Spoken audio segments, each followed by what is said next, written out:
Today, we interview world-renowned cardiologist Dr. Seymour Hart on what he recommends to his patients for diet and nutrition. Dr. Hart, how did you become interested in diet and nutrition? Well, it started in college. I went to Columbia University in New York City. As you may know from my self-published autobiography, A Friend of All Faiths, my roommate was someone who didn't speak to me for 6 months. I don't know whether he was an Axis 3 introvert or whether he'd taken the vows of silence, or perhaps the magical amulet I was wearing at the time did such a good job of warding off the energy vampires that it also worked on college roommates. At any rate, my roommate, although he did not converse with me, he did play the violin, and while he played the violin, the enchanting sound of his music drew out hundreds of cockroaches out of the woodwork.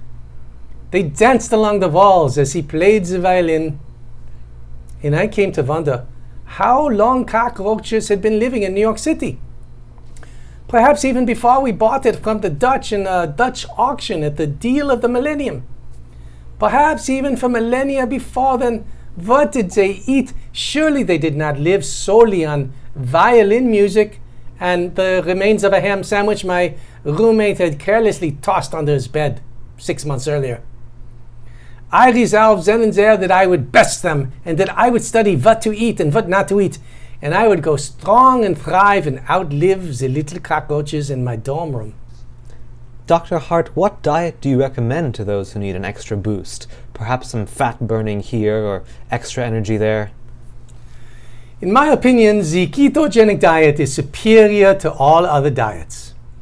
Now that is my opinion, but that is because it gets the body to produce ketones.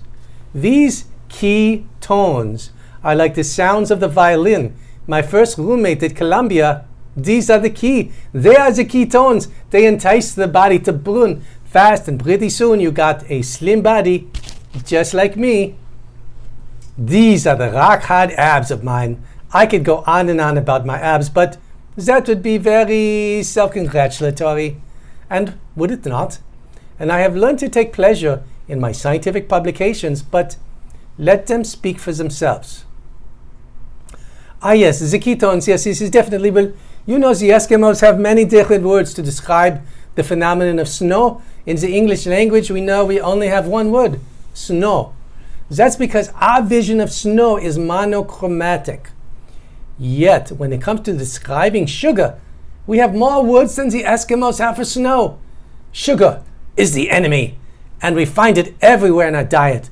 And so I say, become like an Eskimo and recognize the many different guises of that white powder in our environment. You mentioned your scientific publications, Dr. Hart. I understand you also have a PhD in philosophy, and particularly the philosophy of science, which you studied under Thomas Kuhn.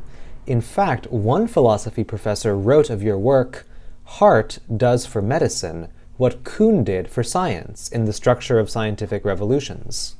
Yes, that was very kind of that professor. Could you please describe your scientific philosophy? Well, I was reading about Kant and then Hume and then Wittgenstein, and then at that point I was so tired of philosophy, so tired, because not only because of all the sugar, but while Kant and Hume were full of moral firepower, hath the truth. If not, then consign it to the flames. Well, then by Wittgenstein, all of philosophy had been reduced to a logical self-validating proposition. And so I thought back to Aristotle and Plato and the Greeks, and I thought of Isaac Newton and the apple falling down and the gravity from the tree.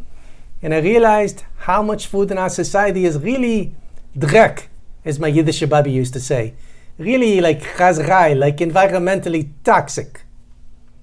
But then the truth I grasped came from another place entirely, and I remember the words of a famous Michael. No, not the famous healthcare and FDA lawyer Michael H. Cohen. No, it was a different Michael. It was Michael Jackson. Yes, Michael Jackson said, "One bad apple don't spoil the whole bunch." And that is how I developed my nutritional philosophy. Dr. Hart, thank you for illuminating the hearts and minds and stomachs of our audience today.